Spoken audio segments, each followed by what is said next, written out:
Ada yang lebih kasihan dari kamu yang nge-WhatsApp ke dia berkali-kali tapi cuma dicentang biru aja. Namanya juga perjuangan menggait pujaan hati.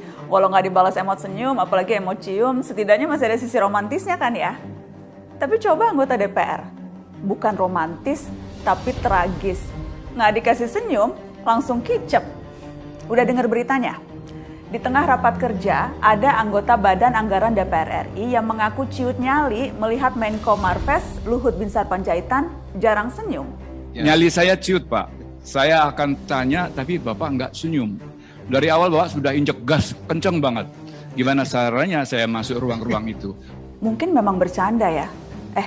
Bercanda kan ya Pak? Tapi dalam momen yang baru beberapa hari lalu, Pak Luhut juga bernada keras kepada anggota DPR. Gara-garanya soal tarif Borobudur. Kadang-kadang maaf teman-teman Bapak Ibu juga yang langsung ngeritik saya, nembak 12 pas, nggak tahu masalahnya. Jadi kalau boleh mohon lain kali telepon saya aja Pak, masalahnya apa sih gitu. Jadi jangan cari, mohon maaf Pak Ibu, cari popularitas dengan nyerang saya Pak. Bukan pekerjaan mudah Ibu. Bagaimana saya bagi badan saya, ninjau pergi lihat itu. Dan tidak mudah. Jadi kalau kadang-kadang kita mau kritik, please telepon kami dulu Pak, Ibu. Tapi hanya saya titip pada masyarakat, tadi saya bilang juga sama teman-teman DPR, jangan overreact.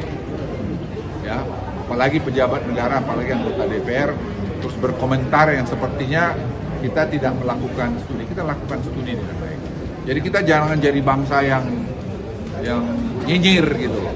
Selain punya privilege yang nggak sepele, eksekutif itu sesuai namanya punya hak mengeksekusi. Gede loh wewenangnya. Membuat kebijakan bisa, memakai anggaran bisa, ngomong juga bebas-bebas aja. Tapi seingat saya, wewenang dan privilege eksekutif itu tidak termasuk fitur tombol mute all.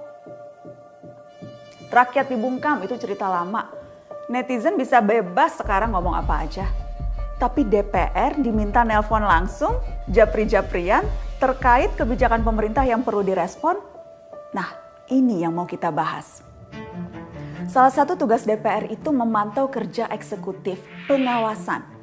Ini mandat konstitusi. Setiap anggota DPR mempunyai hak interpelasi, hak angket, dan hak menyatakan pendapat.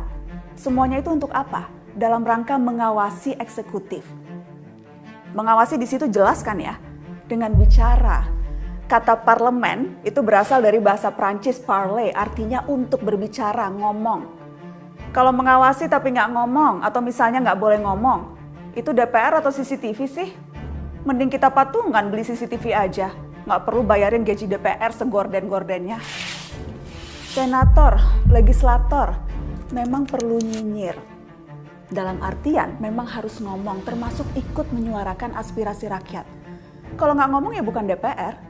Dapat popularitas atau tidak ya tergantung kualitas komunikasinya. Rakyat yang menentukan. Populer juga nggak apa-apa, namanya kan pejabat. Supaya kita lebih kenal mana pejabat yang bermutu dan yang tidak. Makanya harus ngomong terbuka. Di media boleh, di warung kopi saat ketemu konstituen boleh. Yang sudah pasti wajib kalau ngomong di kantornya sendiri, di Senayan saat bertemu pejabat eksekutif. Kalau ngomongnya diem-diem di belakang layar, nggak diketahui publik atau lewat japri, seperti request Pak Luhut itu, bukannya jadinya konsultan ya? Pak Luhut tentu boleh dong, mau tersenyum atau tidak itu urusan privasi, kebiasaan, karakter nggak apa-apa. Kalau meminta anggota parlemen untuk tidak ngomong terbuka terkait urusan publik, meminta di japri saja kalau ada sesuatu, nah itu lain lagi. Persoalan publik sebaiknya tentu diungkapkan dalam ruang publik, forum, sehingga publik juga bisa turut mengikuti proses dan pertimbangan-pertimbangan yang ada. Bukan tempatnya dibahas dalam kemesraan chit-chat berduaan atau japri-japrian.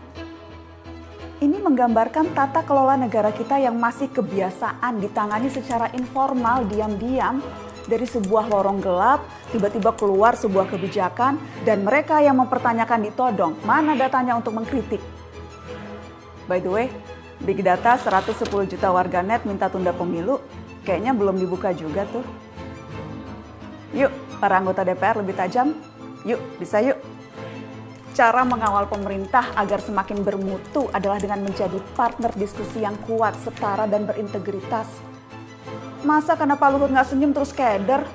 Lah dikira rakyat selalu senyum sumringah, berseri-seri dengan kinerja para pejabat publik?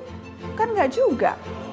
Apa perlu besok Semisal DPR bikin undang-undang yang enggak, kita kirimin aja foto-foto kita selfie cemberut juga, biar pada ciut.